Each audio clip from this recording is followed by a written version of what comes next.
The boys are back in town.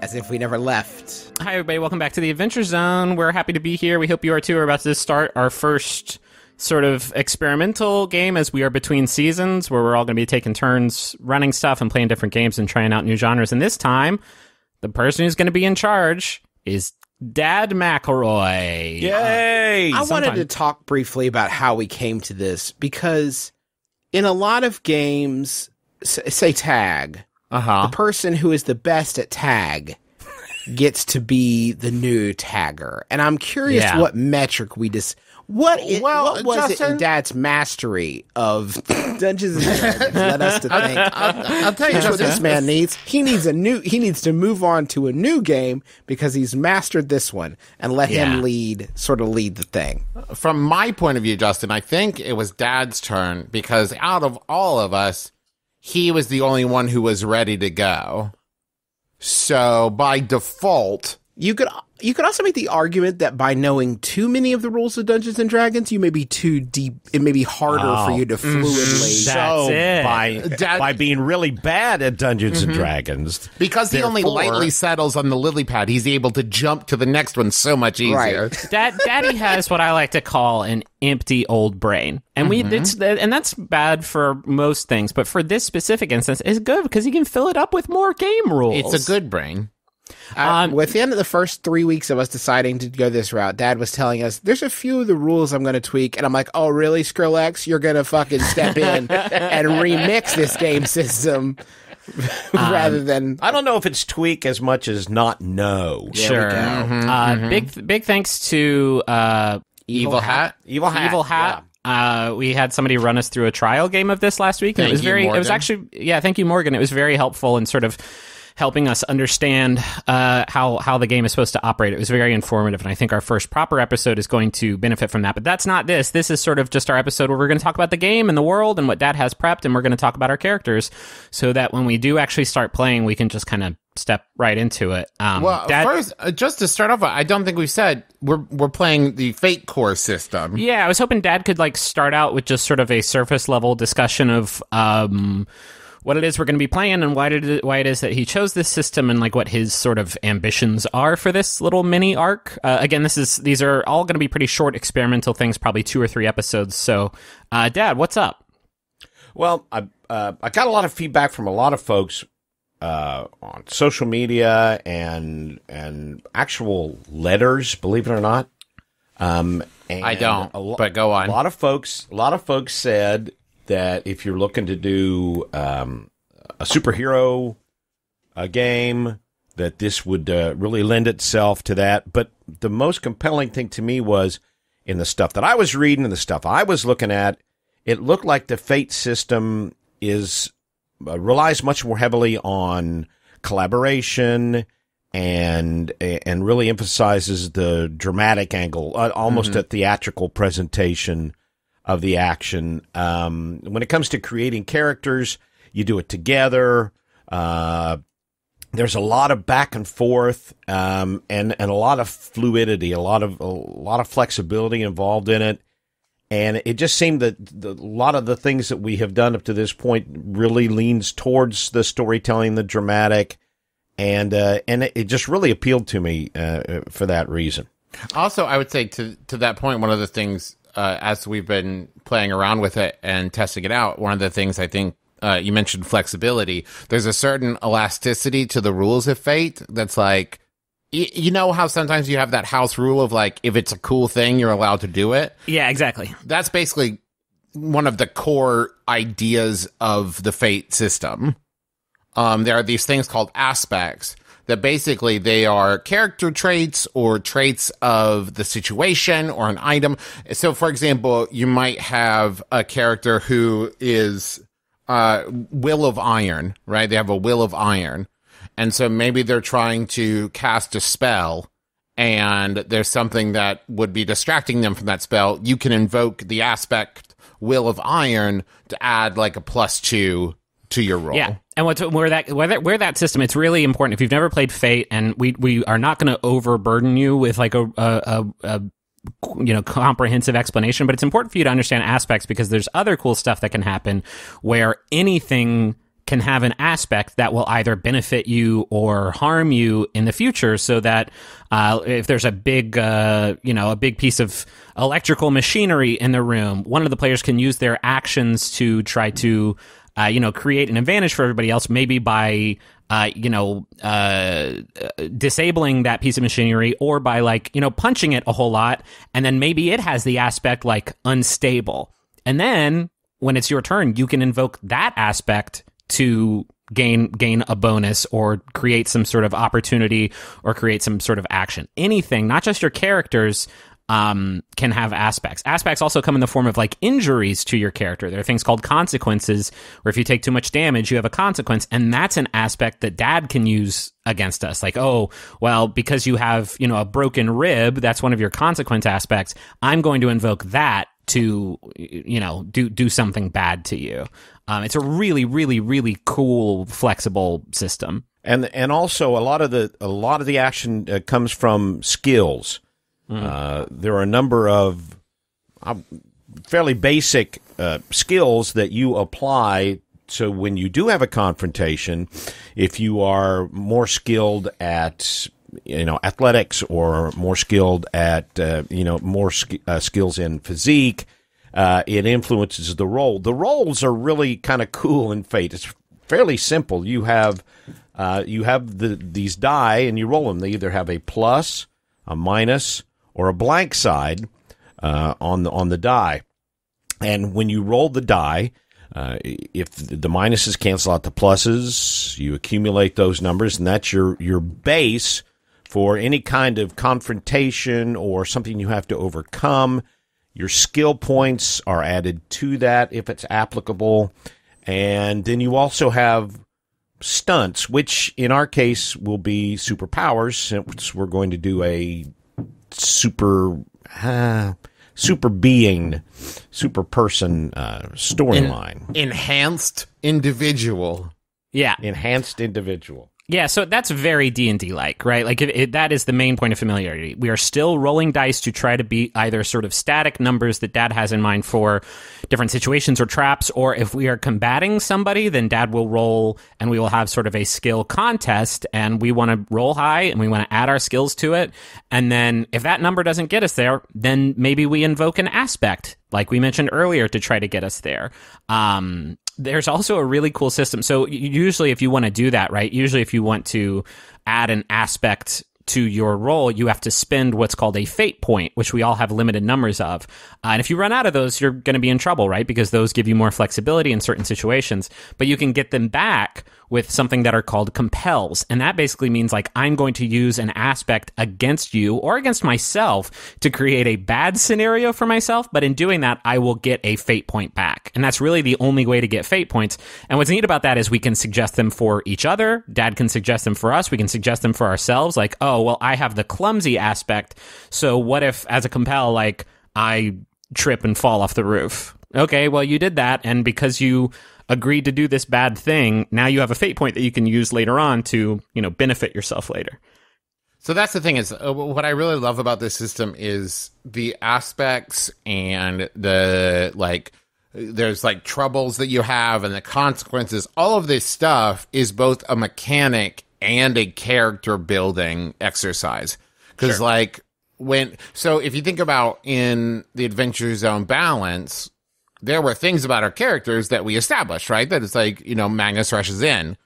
But if we had been playing in the Fate system, the rushing in would have been an aspect that, like, I could invoke in a battle. Rustic hospitality would be an aspect. And then if you're talking to somebody, instead of just saying, like, well, I'm rustically hospitable, so I think that they're nicer to me, you invoke that. You use that aspect, and maybe if you are doing a rapport roll is what they call, like, one of the main social skills. And it doesn't entirely go your way. You say, like, well, I am rustically hospitable, so I'm going to invoke that, have some sort of narrative explanation why it is applicable here, and then I will get the bonus from it. So if you take away one thing from this, we are going to be throwing aspects around a lot, and they are statements about our characters or about the scenario itself that we are going to be trying to use to our advantage or invoking as a disadvantage when it is like narratively interesting, and we'll get benefits from that also. We don't want to overburden you with rules. And I know that probably if you're anything like most humans, hearing a bunch of rules told to you is not very effective. We just kind of want to lay a groundwork, because I think as we start playing, it's a very intuitive system, I would say. Mm-hmm. And I think as we start playing, the important parts of this system are going to become obvious. There are, of course, if you're interested, plenty of great, like, super quick tutorials on YouTube or elsewhere if you just want to get, like, the basics to get a little bit more out of it. But much as we told people who didn't have any familiarity with D&D, I think you're going to be able to enjoy this without understanding the system particularly well. And you, the listener, will get the enjoyment, as you did from Balance, of listening to a bunch of people who don't know how to play the game try to play the game. So that's cool. And hey, if you are an expert in it, all of our sort of social media handles and addresses are public. So if you are an expert in it and we screw something up, keep it to yourself. And we should joking aside, because I think this is really important for people to understand, because this is going to be across the board for all these experiments. It's going to be a little messy. Like we are not going to have a complete understanding, and I'm saying that kind of facetiously, of how this game works and how to best play it and how to make the best stuff with it. Just because by virtue of the fact that we're new to this and we're only going to be playing it for a few episodes before we move on to another thing. Same goes for like the world itself and the characters themselves. We are working really hard to make a cool cast of characters that are going to feel very rich, but we're not going to have that like deep lore that comes from 80 hours of us playing together and fleshing this stuff out together. So like I would only ask, and I'm not saying like don't criticize, this makes us immune to criticism, but treat this the way we are treating this is as an experiment, and it is as by virtue of that, it is not going to be this like hugely fleshed out thing that Balance was by the end of it, and that's impossible. That's just not going to happen. So I would ask you all to just sort of focus on what works and what doesn't work, and then we will incorporate that into whatever it is that we do next. So, Dad, tell us about the world you have created in the Adventure Zone : commitment. The colon is very important. Yes, tell us about commitment. It's good colon health. It absorbs all the fluid from your dookie, I think, and that's where it turns like brown and stinky. Whoa, slow down, Bill Nye the Science Guy. That's like third arc shit you're getting into right there. You got to pace hold yourself. off on that. Okay, the basic concept is I would call it a comic book premise in the sense that it's contemporary, sort of like Marvel Comics or DC Comics are contemporary, okay?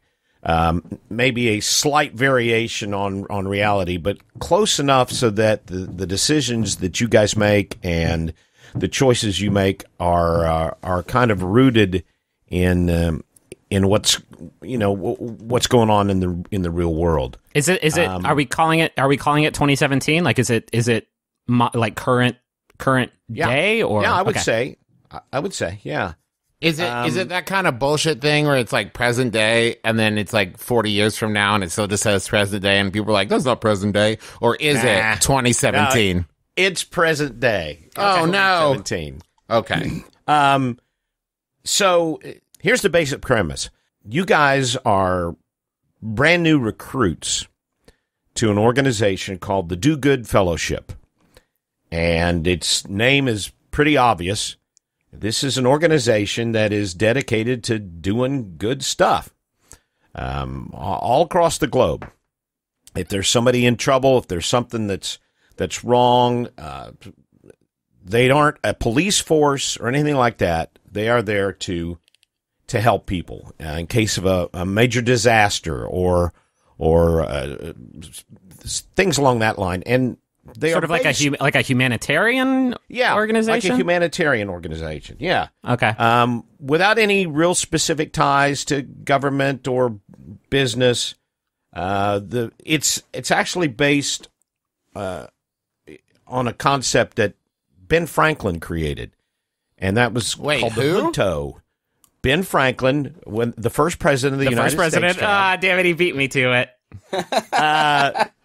The junto was 24 people who got together on a regular basis and met, and they weren't special. They weren't the richest. They weren't the most powerful. It was just 12 people that got together and started off every meeting by answering 24 questions. And I'm going to send you guys the 24 questions before we actually get started. But they were all about things like, did you see injustice today? Did you get treated poorly today? And these 24 questions, they were basically to have ideas to try to do what's best for society. And that's what the Do Good Fellowship is kind of a spin-off from. So this is not necessarily a military junta, which is like a completely different thing. No, I want to make that clear. No, Franklin called it a junto. Junto. Which was a word he actually made up because the proper form is junta, and this is not a junta. Hey, listen, he had a grand slam with news, and he got a little cocky. He thought that was pretty cool. He could just start coming up with whatever word he wanted. That in this world is the Do Good Foundation of good, right? Yeah, Fellowship. Fellowship. Is it actually based, like in canon, based off of Benjamin Franklin's concept, or is that just you have been inspired by that? No, I think it's probably I think it was inspired by Ben Franklin's junto, and so there's probably a portrait or two of Ben Franklin in the Do Good Fellowship. Okay, yeah, and in addition to that, also hanging in the Do Good Fellowship, there's a symbol, and I sent it all to you guys, and I'll put it on Twitter as well.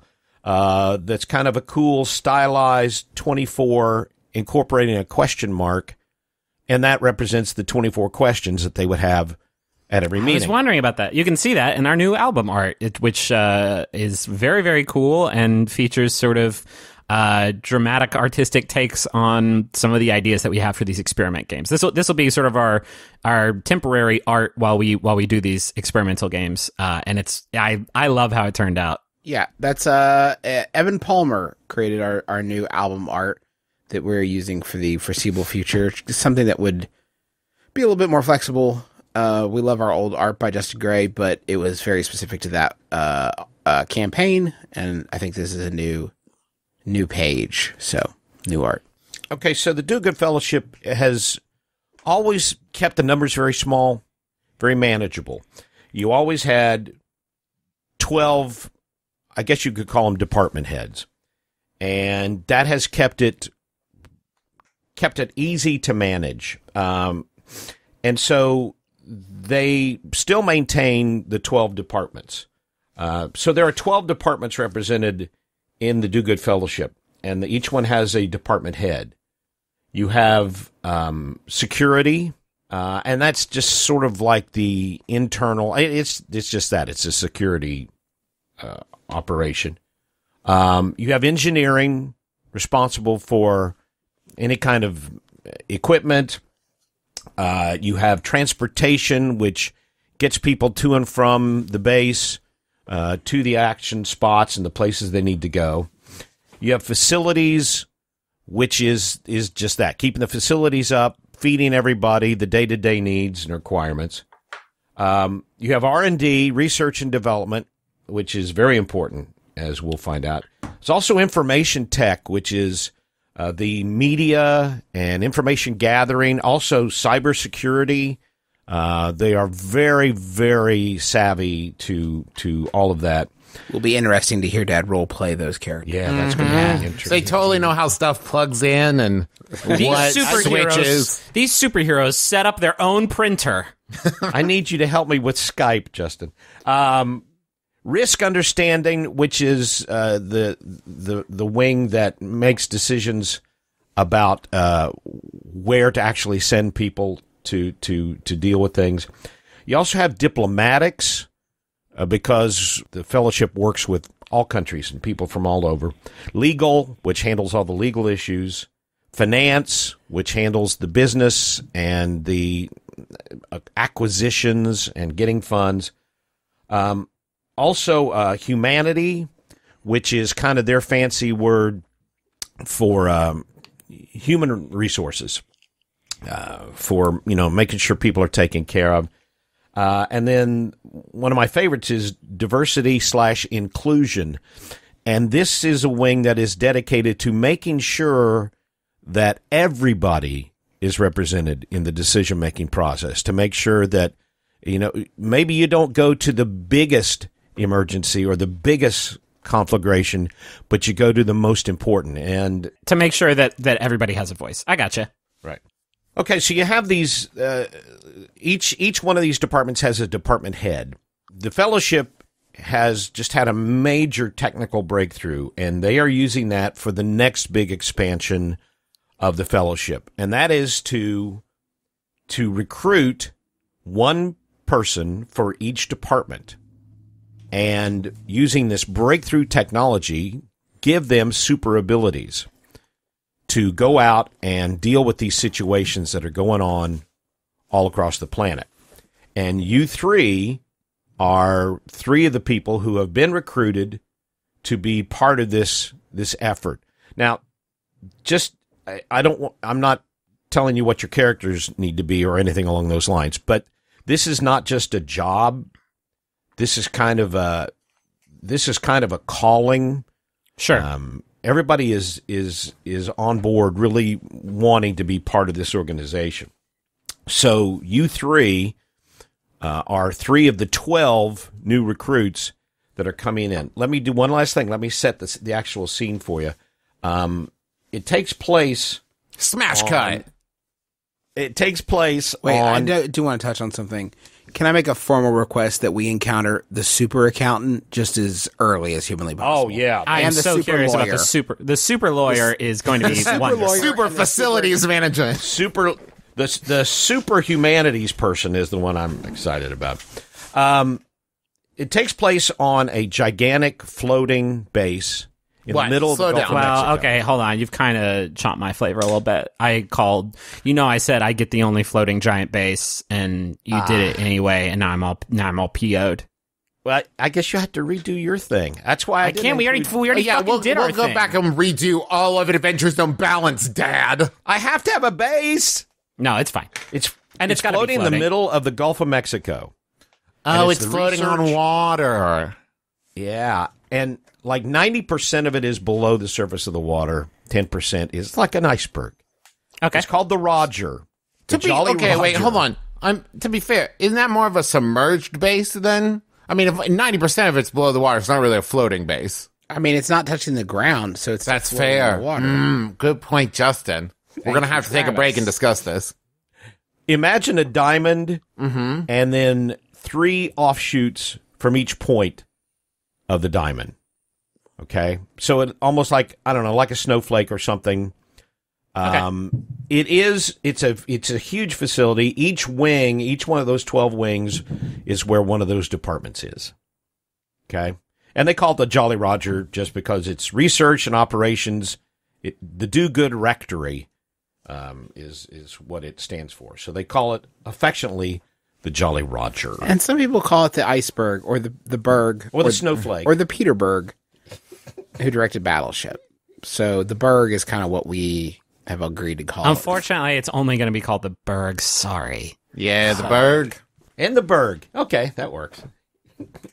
So that kind of sets the scene for you. I have a question. I have a question just off the top of my head. So it sounds like superpowers are a discovery by this organization. Are we to assume that this is not going to be a sort of comic book story where we are going to be going toe to toe with countless supervillains out in the world who have powers and are using them to accomplish bad things? I think it is safe to say that, yes. Okay. I tell you, one of my influences is a 50-year-old comic book series, The Thunder Agents from Tower Comics. And, of course, now this was in the height of spy movies and James Bond and Man from U.N.C.L.E. and Honey West and all of these things. And what they did was they introduced superpowers into an organization, Thunder, Thunder, And they went out and dealt with these kind of issues. So that was kind of a template for me because it was one of my favorite comics. You had Wally Wood art, and you had Steve Ditko and Gil Kane and all these great comics. I think it's great. The idea of us not following the traditional arc of like, the vulture's here. Let's get the vulture, and instead focusing on like actual issues. I think it's really fascinating. Do the people who are currently in the organization have superpowers? No. Are they worried about us just sort of like taking over it? Because it seems like that would be a concern if you had 12 people all of a sudden with superpowers that they would want to be in charge. It would be hard to have like my boss really chew me out when it's like, okay, each laser eyes. Boo! Well, there are certain controls in the giving you the powers. And there are certain things that will. That's a good point. But hopefully, one of the things that'll happen. While that is a real concern, one of the things that'll happen is everybody's on board for the cause. Okay. Are we to assume that this technology is fairly new? That maybe like the outcomes of this process of giving people superpowers may not be like 100% well controlled. Exactly. Yeah. Okay. And you aren't exactly the first guinea pigs. But this will be the first major implementation of the technology. In addition to there's been a lot of biological screening to make sure that your bodies are capable or have the capacity to handle this augmentation. So it's not just something you can grant upon anybody. There's certain genetic necessities that keep it from being just anybody can just have superpowers. Well, cool. Should we talk about the characters we have planned? I think that's probably a good next step. Sure. Who wants to kick things out? We may also this might be a good time for us to come up with our interpersonal aspects, which I think is an important thing that we have not talked about at all. Correct. So maybe we talk about our characters first, and then we figure out sort of where the dots connect there. Yeah. A matter of fact, I think it's important to the story that you guys establish who you are as people, who you before you are augmented, and like we hinted at earlier, aspects are not just positives; they are negatives too. That's what makes interesting storytelling is the things you have to overcome. Sure. So are we talking about, in context of this, are we talking about just our right now? Do we want to talk about our superpower? I mean, we should characters? also. I mean, this was such an important aspect in making them. We should also talk about the power suite that we have in mind for them. Okay. Like for instance, even though when we start the first proper episode, we will not have those powers yet. But the aspects don't necessarily have to reflect the powers. You know what I mean? The aspects should reflect who you are as a person, and then we can add an aspect afterwards if it's something that comes about from the granting of the powers. Okay. Does that make sense? Sure. Yeah, for sure. Who wants to start? I feel like I start every time. Every time we've done character creation. Why don't I start, since I've never played a character before? This is my first character. There we go. Yeah. So I was trying to think of like what appealed to me in comics. I don't read a lot of comics, and so I was trying to figure out like what I liked. There was a Spider-Man fan comic called Your Friendly Neighborhood Cowboy Bebop, made by an artist named Hannah Blumenreich, that I really enjoyed. Spider-Man's probably my favorite superhero, and I like the idea of just like making a sort of acrobatic physical hero, and that comic is about sort of a Spider-Man who is obsessed with Cowboy Bebop, which I've also been watching a lot of, so I think those two are probably my biggest inspirations. And I also have been watching a lot of Ninja Warrior lately, and so that was a big inspiration for me. So like my character, the first idea I had was sort of a Cowboy Bebop-esque figure who, was this sort of acrobatic, flexible, use their own power against them kind of fighter. Like Cowboy Bebop, Spike Spiegel is the name of the character, by way of like the wrestler Xavier Woods was sort of my original inspiration. I've made this very inaccessible to my family on this recording, and I apologize. Yep. But there's people listening who I think understand where I'm coming from.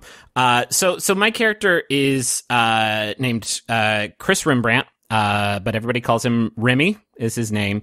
And he was a high school gymnast, and he was really good at gymnastics. He made it on the 2008 Summer Olympic team, but he missed the games because shortly before he was supposed to leave, his parents disappeared. And while sort of figuring that out, he missed the games, which is he's still pretty hung up about. And in the wake of that, he had a hard time, and he has a brother, older brother, and he sort of came together with him over Ninja Warrior because his brother is also a sort of a gymnast type, also, although never as accomplished as Remy was. And because of that, they had a connection formed over them opening up a Ninja Warrior training gym in Intercity here. I didn't know I didn't know if this would be taking place in a city, and so I kind of envisioned it taking place in that city. But I don't know where it is, so maybe we'll just have to figure that out as we go. So his brother invested all of his money in this gym, and the idea is that Remy would go on the television show Ninja Warrior and crush it and bring in clients for the gym. And what happened was the very first obstacle in the qualifiers, Remy, who probably had a whole package dedicated to him, the Olympic Ninja is here and he's about to plant his flag in the ground. Very first obstacle, he is overconfident and he goes out. And it was a sort of hugely embarrassing and probably for those watching hilarious thing that happened. He kind of embarrassed himself on television. And was it those paddle things? It was the paddle things. It's come on, it's the paddle things. Everybody can clear the fucking paddle things, Remy. And because of that, he didn't get clients for the gym, and so the gym is kind of failing. And so at that point, I think he just gave up on gymnastics and is so because nothing has gone right in that particular part of his life, and started to find odd jobs to raise money to keep his brother's gym afloat. And one of those jobs was in IT for this organization, because in addition to his other traits, I think he's also kind of a big nerd, and he knows a lot about computers and other geek stuff. And so Remy found a place in this organization and is one of these candidates, probably because of his other skill set that he doesn't really talk about a whole lot. And so that is my character, Remy. His superpower suite is called Super Agility, which basically gives him a lot of different bonuses whenever he's doing anything with athletics. He also has what's called Natural Weapon, which just sort of represents his super abilities allow him to fight really well. I like the idea of a superhero with just really powerful jumps and kicks. And his legs are very good. He kicks super good. And in line with that, he can do these acrobatic feats basically without having to roll. They require very little effort. Leaping up to a second-story window or from rooftop to rooftop across a wide alleyway is a simple task that doesn't require an athletics roll. And then he has some other stuff. One ability called Cat's Landing, where just he can't be hurt by falling, which I'm going to use that to do some dumb shit. And he has some Spider-Man-like dodging abilities, which are going to be very useful. There's a really cool system. He's also a personal trainer, right? So I gave him sort of some flavor there where he has skills in conversing with people. I think this is a character who wants everybody to be their best, and wants to help everybody else get there. Because that's what personal trainers do. And so I think that's an aspect. He has a stunt called Psychologist, which I sort of treats mental stress. So I think after a fight didn't go well, that's okay.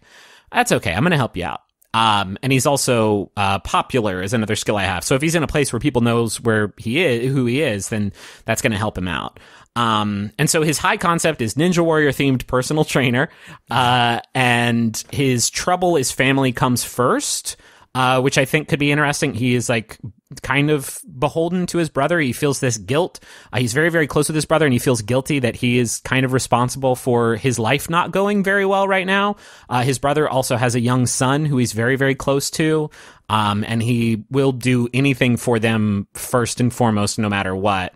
And then we were supposed to come up with another aspect. And so one that I thought would be really interesting is humiliated myself on national television. there are probably going to be situations where people are like, oh shit, you're the Olympic ninja. Better watch out for those paddles, man. And so that is my concept for Remy, sort of an acrobatic, kind of Spider-Man inspired figure. The superhero name I came up with is Springheel, which represents he can jump super good and he's very athletic and acrobatic and stuff. On your skill tree, what I was thinking about for skills is that you basically have 1 great, 2 good, 3 fair, and 4 average. What I thought we do is apply those skills and then add a 5th one in superb up at the top after the superpowers. Would that be all right? Yeah, we can do, or we can bump the 4 up to a 5, because right now my highest skill is athletics, which represents, like, even before I got these superpowers, I was still an Olympic level, like, athlete. And so I already have that one filled in with the one that I think should be highest for this character. And just to talk about my skills, like I said, it's mostly sort of athletics and, physical fighting, which is like hand to hand, or in my case, foot to head. But I also have some stuff in there for like talking to people and helping people out with their stuff. I have crafts in there, which is sort of the tinkering around with electronics, which in my way of thinking is his like computer expertise. So yeah, that is Remy, or Springheel is what he will go by as his superhero name. And that is him. And again, I think one thing that we should all do is leave some gaps. Like, I don't know where this gym is. I don't have a name for the family quite yet. But I think we can maybe fill that stuff out as we go. Or maybe we won't get around to it. Either way, I think it's more interesting to sort of leave that stuff blank until we get to it. And he will be in information tech, right? Yes, he is in the IT department. Okay. Can I talk about mine? Because I think I have already been inspired by an interpersonal from Remy. So when I started thinking about my character, I was inspired, 2 different kind of inspiration directions. One, I kind of wanted to play a character that was as different from Magnus as I could think.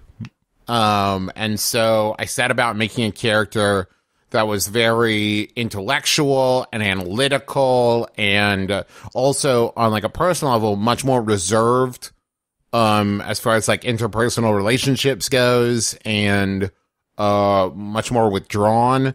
And then as far as kind of the abilities go, my 2 biggest inspirations were Green Lantern, who is my favorite superhero, and Mr. Fantastic. And the thing I really liked about Mr. Fantastic was this idea of, really, if you look at Mr. Fantastic, it is not his, elasticity that is his strongest ability. It's his brain. It's the fact that he's like one of the smartest people in the Marvel universe. And the elasticity is kind of a secondary thing. So my character, her name is Nadia Jones. And her background is what I'm about to read to you on this piece of paper. Nadia Jones, 25. Her mother is 2nd-generation British Bangladeshi. Her father is American. He never cared much about his ancestry past that, but often answered simply, Irish, German, I don't know, what does it matter? Her parents divorced when she was 3 years old, and her mother returned to Britain. She has only seen her mother a few times since. Are you going to do a British accent? No, she was raised in America. Okay. I'm down for it either way. I just wanted to No, it would myself. be so inconsistent and so terrible. I could never. She's only seen her mother a few times since. Her father was granted sole custody, and while he cared for her in his way, he was not a nurturing man. A scientist himself, he held several lucrative patents that allowed Nadia a string of private tutors rather than attending school. Her father worked as a highly paid consultant for the military, and so they bounced from one base to another with no permanent residence. So all those things kind of added together into interpersonal relationships hold very little interest to Nadia, as she has never had much use for them. She can relate to other people just fine. She just doesn't see the purpose.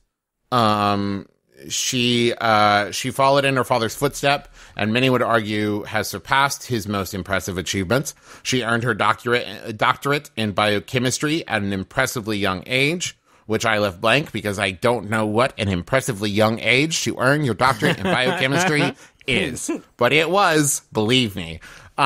She also holds advanced degrees in biotechnology and biomedical sciences. So my vision of her is she is a very big picture kind of scientist. And what's interesting is the work that she does is to benefit humanity, but she doesn't see much value in humanity on like an individual basis. Like, she doesn't have friends, she doesn't date, she just like doesn't see the purpose of it. Like, her work is her life and science is her life. But the project that she was working on before engaging in this kind of individual enhancement project was she had developed what she called smart biopolymer. And basically, it can be used in skin grafts and mimics human skin. It heals and adapts like human skin, has the sensitivity of human skin, but can be made in a lab and doesn't need skin donors. So that was the project that she was working on before. Keep that in mind. Also, she holds many lucrative patents herself. She's not doing this for the money. She is very rich. So I gave her the skill resources as a +2 skill. Yeah, because there's no money in the game. There is just a skill called resources that you roll when you need to know if you have the thing. And it's like, oh yeah, I'm fucking rich. I have the resources skill. Yeah. So that it's kind of the Tony Stark, Bruce Wayne kind of skill. So she has resources, and I think that takes the form both of like money and also like her lab, of like the resources to investigate something. But her high concept is hyper-focused scientist, and her trouble is values logic over humanity. Think like Spock kind of deal, you know what I mean? That it's that kind of like highly analytical, isn't going to rush to save a single person when she could take an action that would benefit a much larger group.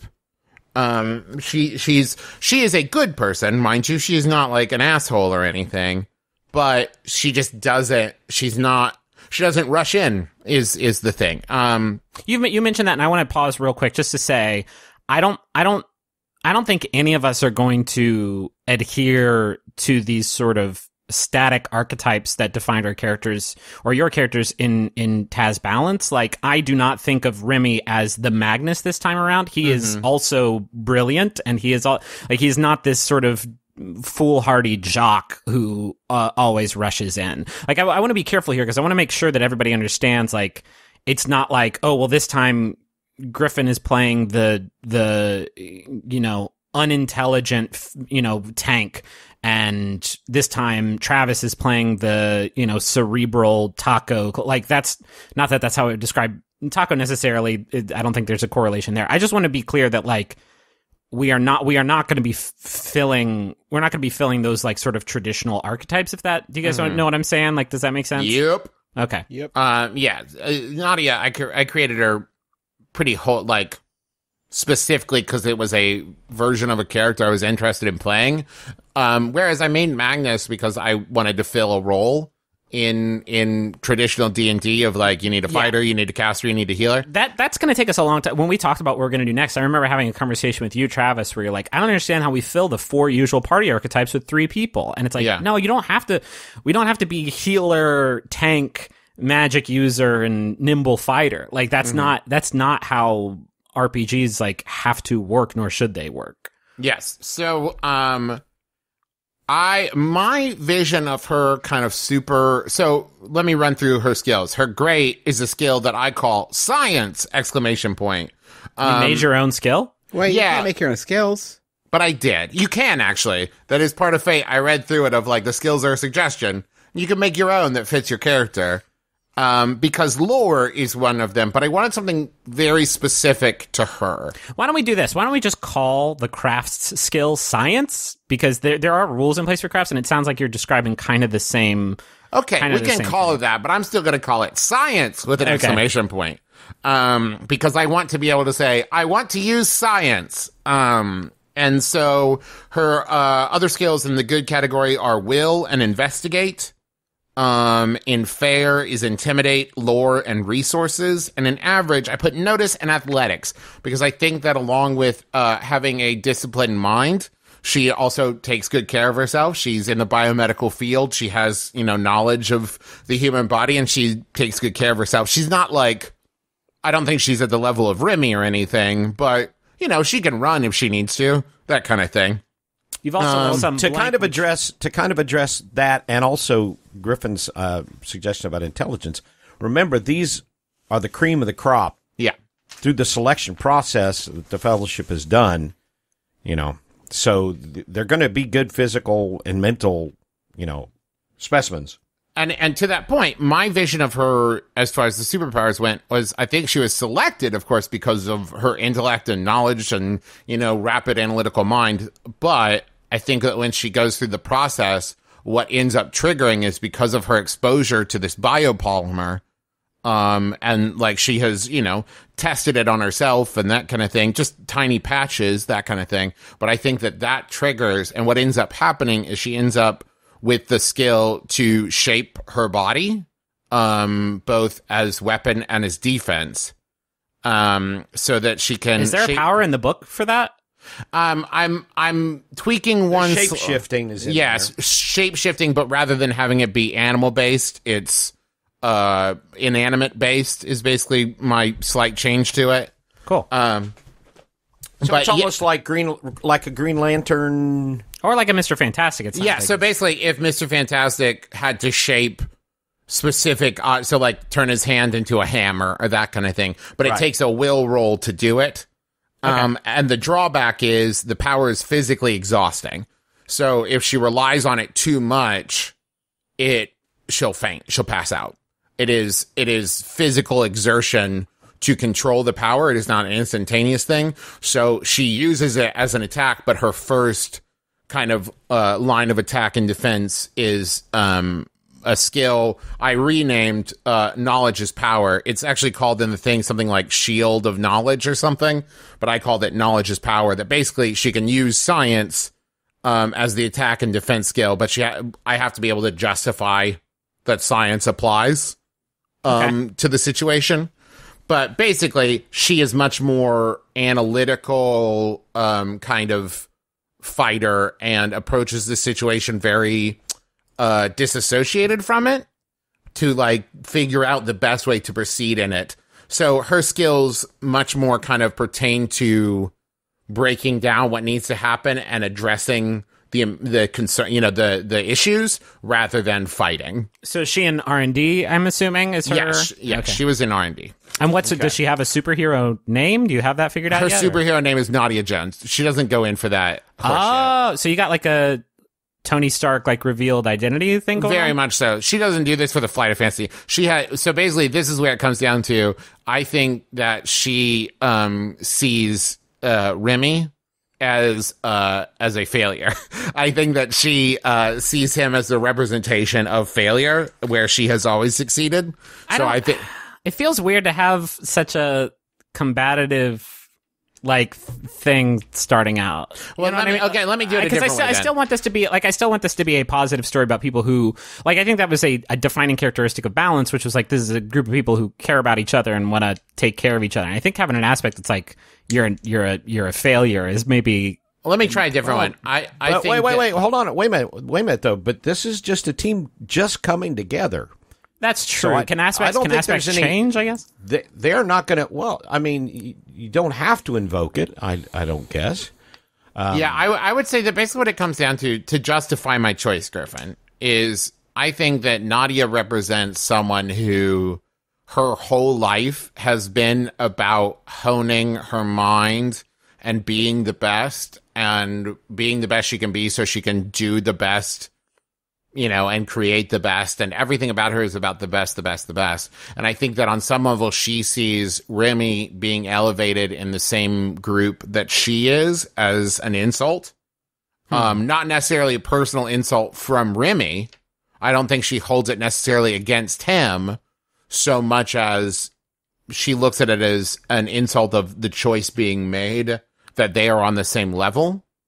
I understand what you're saying, but it's like Remy was also an Olympic level athlete who also worked to like do that same exact stuff. But he didn't go. He chose humanity over success, which Nadia would like never the dynamic. do. I think it's interesting. I think it's a good angle. I just think Remy as a failure is maybe too harsh of a way of like phrasing the actual. How about this? Like I don't Remy himself. Remy encouraging others to succeed, she sees as hypocritical. That could be good. Or like I think Justin's suggestion is not a bad one about what Remy, was it? Remy failed himself or something like that. Then it's less. Oh, how about this? Like, how about he's a piece of shit, and more like Remy needs to be pushed. That's great. That's excellent. That's good. That's like and that. that's gonna be That. that's gonna be. Can I suggest another one? And this may be off limits, but like I think Remy has specific reasons for having a hidden identity, which is like the same reasons that all superheroes do, which is like it limits it limits collateral damage to people that you care about. And it sounds like Nadia doesn't have like a ton of people in her life that fill that category, but I also think zero. like I think exposed identity is a really cool aspect that could be used for all kinds of things. Yeah, I think let's keep exposed identity as just a general one, because I also like that. So we'll go with Remy needs to be pushed and exposed identity. Well, now, would Remy needs to be pushed? That's her opinion, or is that a fact? Because if it's a fact, it would be Remy's. No. I think that's her thinking. I think Remy's great. Yeah, because I think that being part of this team, it is important to her that this team is a success. Okay. And she knows that in Remy's past, he has allowed himself to fail because he has allowed himself to think too much, to like feel too much instead of thinking logically. So I think that now that she is a part of this team, she sees it as an extension of herself. And so if any member of the team fails, it is a failure reflected upon her. So I'm going to go with Remy needs to be pushed and exposed identity. Okay. That's great. And she will be an R&D. Yes. Nadia Jones. NADIYA JONES. Okay. Real quick before we get to Justin's character, let's go to the money zone. We didn't never have had a name for it. The zone. It's somewhere in there. The loot zone. I want to tell you first off, Treasure zone. The treasure zone. I want to tell you about Blue Apron. Because we use Blue Apron in this house and we love it and we respect it. It's a really great service where for less than $10 per person per meal, they will deliver seasonal recipes along with pre-portioned ingredients that you can use to make delicious home-cooked meals. Upcoming meals include maple gravy smothered pork chops with stewed collard greens and sweet potatoes. Spiced, yeah, it sounds really good. Spiced cauliflower and pepper with jasmine rice and cilantro yogurt sauce, and so much more. All the recipes are always like new. I've been doing it for over a year now, and I've never gotten a repeat recipe. They're always great and exciting. And you can check out this week's menu and get your first 3 meals for free with free shipping by going to blueapron.com/adventure. You're going to love how good it feels and tastes to create incredible home-cooked meals with Blue Apron, so don't wait. blueapron.com/adventure. Blue Apron, a better way to cook. I texted the copy for the next ad read to Dad because he's a professional, and just because he's retired, I want him to keep those skills sharp. Yeah. Well, I want to talk about MVMT watches. Movement. It's pronounced movement. Pronounced movement. It says it right I see there. that now in the It parentheses. says it right there in parentheses. Parentheses means read this. When they put it together, their whole driving philosophy was that style should not break the bank. And let's face it, none of us have a bank that should be broken. No, we don't own banks. I Banks own you. Am I right, everyone? Yeah, I own several banks. Movement watches. A lot of us have movement watches. I have a couple actually because I think they're really sharp and they look really good, and I always get compliments. They sent on them my to us for watch. free. Well, they did send us for free, but I like them a lot. I'm going to look into it because the Pebble watch that Griffin got me has died. So rip! So maybe I'll pick up on a movement watch. You Tell me should. more They're about 'em, great. Daddy. Huh? Tell me more about him. Well, for instance, it doesn't matter. It matches your look. I mean, if you're dressing up fancy schmancy to go to like a promenade, that works. Or if you're just relaxing out on the No, Dad, I'm deck. sorry. I'm going to need 3 more examples of somewhere someone might dress fancy. okay, We got cotillion. promenade. Cotillion. There's Okay, cotillion, and funerals. Clint, the ads run a little long, baby. It's time to bring it home. Movement watches start at just $95 at a department store. You're looking at $400 to $500. Movement figured out that by selling online, they cut out the middleman and the retail markup. That's gone. It gives the best possible price, classic design, quality construction, and styled minimalism. Clint, that's the money I was looking for, baby. Give him the call to action. Let's get it home. Get 15% off today with free shipping and free returns by going to movement.com/adventure. Go to movementwatches.com/adventure and join the movement. And again, that is MV. This would be an appropriate place to spell the name. Well, now you yelled at me before. MVMT.com/adventure. Dad, it's just like falling off a bike, man. You didn't miss a step. Well, wait, for not falling off. Yeah, you don't want to fall off a bike. It's a log or a bike. You might break your movement watch. No, you won't. They're fucking solidly made. So I want to tell before we do the jumbotrons. Hold on. Before we do the jumbotrons, I have an important message that I don't want to get buried here. Me and Dad and Carrie Peach are going to be doing a panel at New York Comic Con. If you're listening to this on Thursday, tomorrow. We're going to be at the Hudson Mercantile at 10:30 a.m.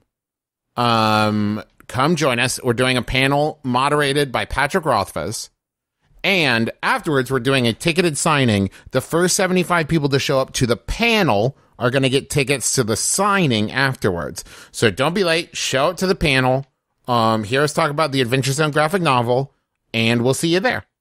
And I will also unveil my new ink, my new Taz tattoo. It's really good. Man, I need to get my Taz tattoo. I've wanted to. I got a message here. I want to tell you all about The Aspect of Separation. It's a sci-fi fantasy adventure novel set in a world of immortal beings, lucid dreamings, mysterious towers that control physics, invisible demons, and a yellow drug made from river water flowing from an inexplicable hole in the middle of the countryside. The novel was written specifically for people who have short attention spans, love it, or don't normally like reading for fun. And you can pick up this book, The Aspect of Separation, at Amazon in ebook or in paperback. You can visit theaspectofseparation.com to listen to the first few chapters as an audio drama before you buy. And separation is spelled SEPARATION. A lot of people struggle with that one, including myself. Separation, it's a tricky word. It'll get you. It'll sneak up on you. Travis, have you done an ad? I haven't. Who is this message for, you might ask? Well, it's for Marlton. Who's it from? You might also ask. Well, it's from Mid, Ebe, Gwerf, Jick, and Christine. Thanks for all the work you put into being our DM. Sorry we get distracted and veer off topic so often. We're the worst, but you're the best. Your expert storytelling gives us the chance to leave notes to cover up murders like, had to go, forgot to pick up my kids from soccer practice, it's their birthday. Thanks for everything. What is your... Oh, that is not the rest. And what is your preferred time frame for this message to air next available? Got it. Heartfelt words. You all are maybe not as familiar with this because I always do the ads by myself, but I love hearing everybody's D&D names. It is so good. Because I love that it's Mid, Ebe, Gwerf, Jick, and Christine. Yeah. Christine's like, you know what, you nerds? Sorry, I'm getting a real name. How's it going, everyone? I'm Oliver Wang. And I'm Morgan Rhodes. We have a brand new show on the Maximum Fun Network that we'd love to share with you. It's called Heat Rocks. Morgan, we should probably explain what a heat rock is. It is a banger, a fire track, true fire. Right, dope album. Each episode, we will bring on a special guest to join us to talk about one of their heat rocks. It might be a musician. A writer. Maybe a scholar. I mean, I would have been happy to just talk to you about your heat rocks, but this is a different show. Yeah, so. I think people might enjoy hearing maybe the guests instead. To do that, you'll have to go to MaximumFun.org. So if you want to talk about hot music, you should check us out. Heat Rocks. Lastly, I wanted to talk about my character. Thank goodness we had the ads in there to give me time to make one up. What a relief that was. Just kidding. Just a little fun joke. Just a little humor between friends. So I'm playing as, when we begin, I'll be playing as a character called Irene Baker. And she is in the human resources department of the organization. She got her MBA in human resources, and she is basically the best. Paycheck didn't come in. You need to get some health insurance. You got a problem with a coworker you need solved. you need a softball team organized, she is the person to talk to. She likes dad rock, like Elvis Costello and Wilco. That's her in her private life. That she has some eclectic tastes like that. But in the office, she is really sort of the glue that holds everybody together. She makes sure everybody is getting along and makes sure that it is a great environment for everyone, and make sure that the trains run on time. Justin, can I ask a question? Yeah, please. Is she cool? Or is she a narc? Yeah. Do people like her? Are they like, she's fine to hang out with, but like, she's very HR all the time? I would say she probably doesn't have a ton of great friends at the office, but she's someone that everybody likes. But like less of the close connection, because she's very focused on making sure that everybody is getting along and everything's going swimmingly. She's a little bit reserved, a little bit mousy, I would say, but she is not, she's not unlikable. She's a likable person. Except, when I was going to create a character for this, I really struggled, because I don't know. Sometimes I'm not a very creative person. It takes a while for something to come to me. I'm sorry. That's just the truth. And the idea that I eventually hit on was kind of unnerving for me, because it's kind of out of my lane a little bit, and I was nervous about doing it. But the longer I tried to put it off and come up with something different, I couldn't. And this idea kept sort of stirring around in my brain. So for a while now, I've been sort of interested in Inuit mythology. It's something that we don't see represented a lot, I think, in popular culture. We're very much inundated with the mythology of the Greeks and the Romans and Norse mythology and what have you. But we don't get a lot of there are some mythologies that I think are unrepresented. And I think Inuit mythology specifically is really interesting. Now, I am not attempting to, directly sort of tap into that or make a 100% perfect simulation of Inuit mythology, because that would, I think, not be... It would be pretty appropriative and bad. It would not be great, but I'm definitely inspired by that. I think it's a really interesting... the more I thought about it, the more I thought that it was something that I really wanted to try. Irene is someone who I think... that is definitely her culture, but I don't think it's something she's particularly connected to. But it is definitely her sort of background. And so it is something that I have tried my best to sort of learn about and familiarize myself with and talk to people about. And that is what I am trying to attempt with Irene Baker. So Irene Baker, the best way to, the thing about her transformation, it is very much a transformation. When she gets her powers, she becomes the thunder goddess named Kardala. And Kardala is somewhat inspired by Kadlu, who is a thunder goddess in Inuit mythology. So Kardala is basically a juggernaut. She is incredibly strong, incredibly tough, has control of the weather. Her main power suite is basic weather control.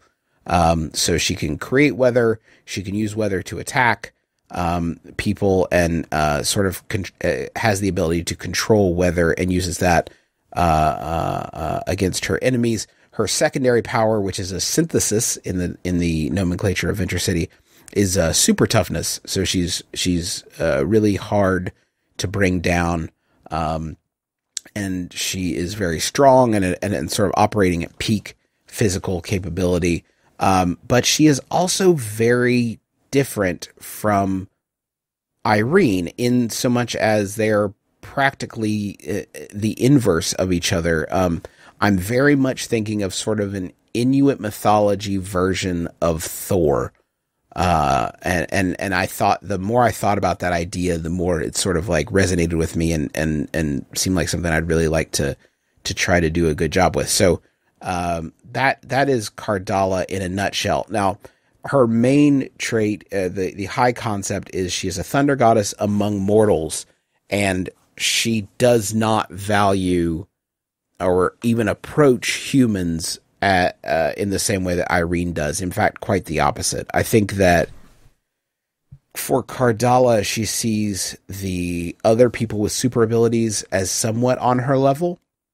And I think she sees people without them as humans that need to be perhaps shepherded, perhaps protected somewhat, but does not consider them her equals in any way, shape, or form. And I think that really colors who she is as a character.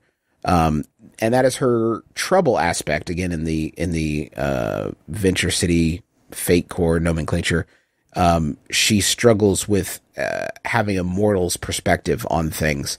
Is this something, I want to make this clear, is this something she believes, or is it the truth? Is she actually inhabited by Cardala? When she is Cardala, that is her. Okay. But there is one other aspect that I have so cleverly in my patented Justin McElroy style called On Comes Irene. And that trait. Oh, I see. Yeah.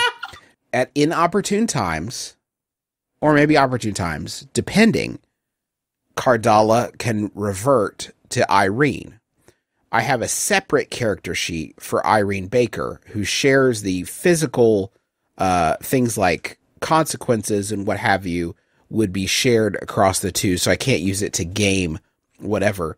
But her skills are very much the inverse of Cardala's. That is fucking great. This is such a good character in such a good game. She's very good at when she's Irene, she has high ratings in empathy, in rapport, in rapport, which could be a defensive skill in Fate, and things like that. And that is, Irene has those skills, but in physical confrontations, Irene is severely lacking. So that is sort of a big problem with Cardala. And does she have absolute control over when the transform? I would say that if she had absolute control, it would be a little too OP, because I don't want it to be a situation or overpowered. I need athletic skills, so now I'm the Thunder God. Yeah, exactly right. I need to be empathetic right now, so now I'm this. It's more about, I think, one, places where it would be a good story opportunity for one or the other to manifest, but also a way of, I think, balancing that very sort of distant God character. I'm actually thinking of a specific manifestation of Thor that was in, of all things, a made-for-TV movie that I believe is called The Death of the Incredible Hulk. Mm-hmm. And it was this very cool, it was a very funny take on Thor, where it was all about him sort of adjusting to human life. And you see that trait, I think, somewhat in the more recent adaptations of Thor, but very much a goddess among mortals. And that is the way she is approaching the world. So she can, I would say that, like, maybe if she concentrated very hard, there is perhaps a chance that she could become Irene Baker. But I would say that the bias I would have is that I don't believe Cardala would necessarily see any benefit to doing that. So it'd be very hard to justify. It also puts a huge arrow in Dad's quiver of a compel. He can drop at any time to make you be whoever is going to be the most, like, narratively interesting and challenging for you at any point. That is, like, the strength of the system, and stuff like this, like, proves the worth of this system. Yeah, and I think that Cardala, for me, I think that Irene is a character that is not perhaps super connected to this mythology personally, and I think that makes it a really interesting counterpoint for her to actually manifest some portion of a version of that mythology. So that is what I am going for. I also want to say, and I know that this is not something you would do, but something we should probably make clear, that this is not going to be a like manifestation of like bipolar disorder, for instance, which is a real thing that folks suffer from. This is I do not believe that this is like your, you know, what if that was a superpower sort of thing. Like that's not something that we would ever do. Yeah, and that's why I wanted to make it clear that it is not a delusional state. I mean, that is what she is in that moment. That is who she becomes, and whether or not that's, you know, metaphorical or literal, I don't know. We probably don't have enough episodes to cover it, so I probably won't answer it right away. I say that not to like stigmatize bipolar disorder, but just to say that like it would not be appropriate for any of us to say like, well, what if it was a, you know, wouldn't it be a cool superpower? Like that's and I realize, and again, I know that just like a lot like I did with Taco, this is not a character that is necessarily drawn on my own experience, and so I'm obviously like really hesitant about doing it, but also, as we've talked about so many times on this show and what have you, like we are 4 straight cis white dudes, and I just don't feel like a team made of straight cis white dudes entirely is very interesting or sustainable or valuable or useful. So I'll say, because as always, like we're doing our best, and we're trying our best. You've talked to some people who like deal with Inuit representation in media, which I think is I'm very proud of you for having put in all that effort. I mean, it's a hell of an email, y'all. It's a long way to walk around before you get to the part. it's a long road before you get to the part where you understand why I'm emailing. Let me ask you this, and you may have touched on this, and I just missed it. Is there a physical manifestation of the change between Irene? Oh, yeah, she's huge. Okay. She's huge, yeah. Well, there's also another aspect that's going to be built into this that deals with the... Cardala, sorry, I should be more clear. A height difference. There's a physical change. Irene is smaller, and I think, now that you say that, I hadn't really thought about it. I think maybe a little more stout. Yeah. And Cardala is just big. She's tall and strong. Okay. And I was about to say down to get the friction on. I don't actually know if that's accurate or not, but there you go. Also, the technology will lend itself in an aspect of this as well that I will reveal when you get your powers. Also, I need to point out it was the return of the Incredible Hulk with Thor played by Eric Kramer, who you all know from The Thundermans. Motherfucker, don't try to act like you didn't just Google that. I did just Google it. Okay. Well, at least I want to add an aspect, because we have to have them for each other. I like the idea of Irene's sort of human-focused approach to her day-to-day thing, and that seems very sympathetic with how Remy thinks about people and why he joined this organization. And so, like, I like the aspect for me of, like, we can trust Irene's instincts as just, like, and that way, like, if Irene wants to make a decision, like, I think Remy would be like, well, you know, she has everybody's interest in mind, and she's approaching that scenario from a very human-oriented place, and so like I am down with it. Does that make sense? That's a nice balance. That's a nice balance also to Trav's character. Yeah, so I think Irene would need one for Nadia, right? Just so we have one for each other. I think probably more useful would be Cardala, because I see Cardala as like probably be more prominent. Rather than Irene. I think Irene would have different, sort of a different take on these characters. But I think that Irene believes that Nadia is a demon. And what I mean by that is like literally believes that she is, she's unnerved by Nadia's abilities, and she finds them very upsetting. Irene does, or Cardala does? Cardala does. Okay. Yes. Because Cardala also has lore as one of her abilities. I think Cardala is has an awareness of other parts of that mythology.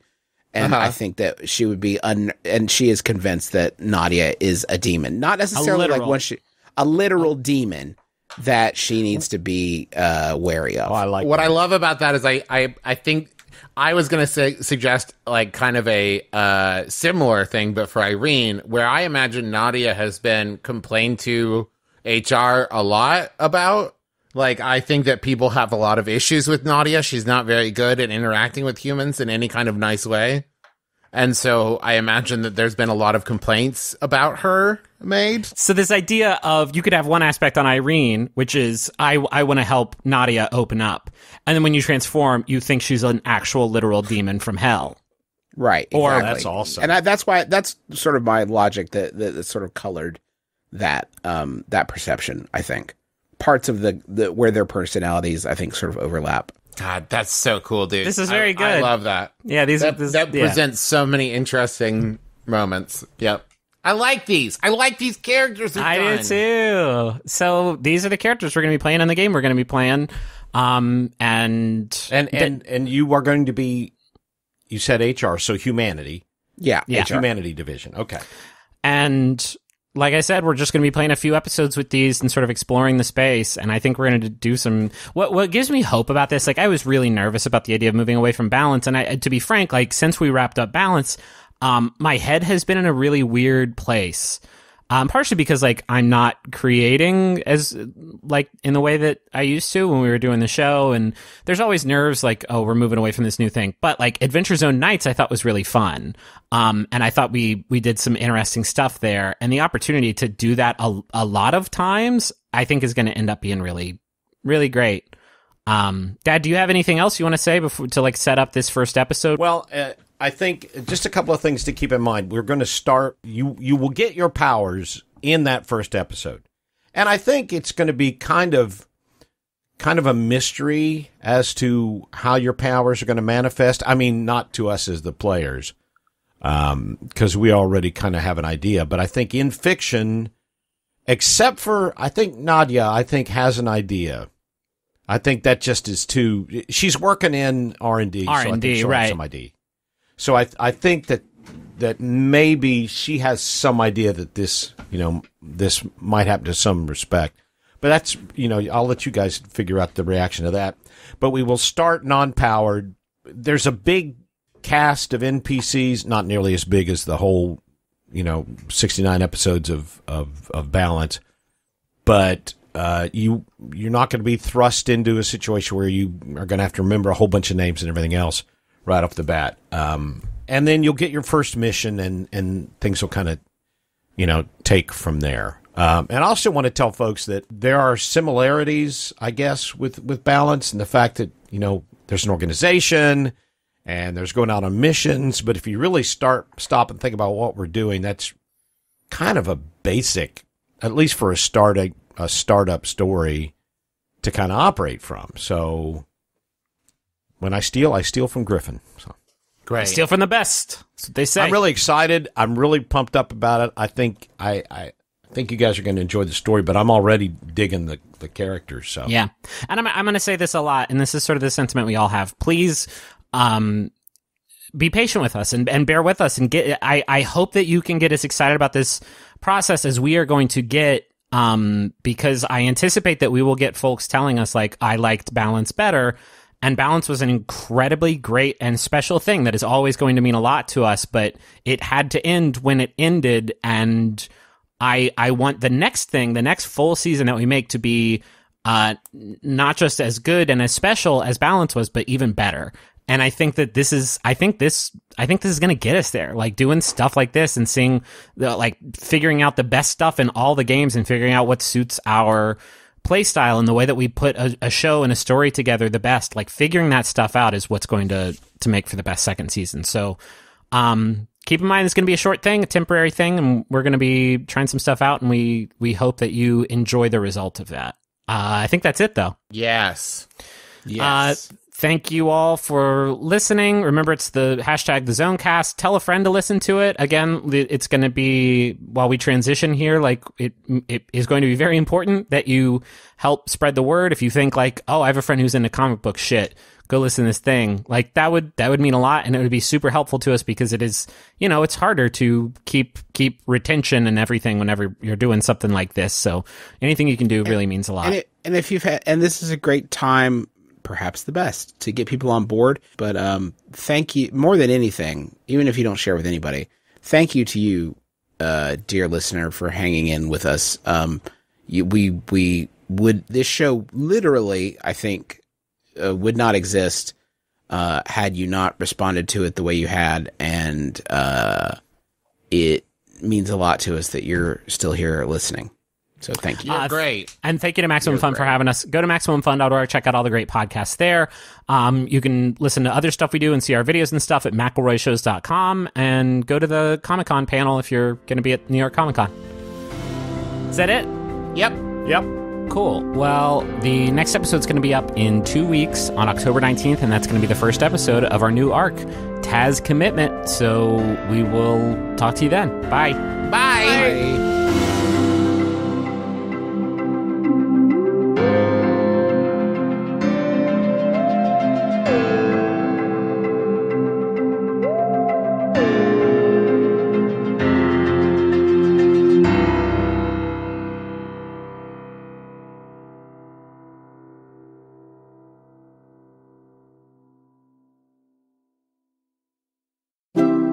MaximumFun.org. Comedy and culture. Artist owned. Listener supported. Every week on Inside Pop, we take turns recommending something great from the world of pop culture to each other. And in the month of October, we're going big, very big, with the Big Sell 30. Every day for 30 days, we're going to suggest some type of pop culture to check out. Things that may not be on your radar, but will be well worth trying. From TV to music to movies and more, the Big Sell 30 is as irresistible as a Jedi mind trick. As convincing as an Annalise Keating closing argument. And as seductive as Miguel singing a ballad shirtless and slightly sweaty. Follow us on Twitter at Pop Insiders for daily big sells, and listen to Inside Pop every week for big sells from some special guests. The Big Sell 30 starts October 1st and runs every day of the month on Inside Pop.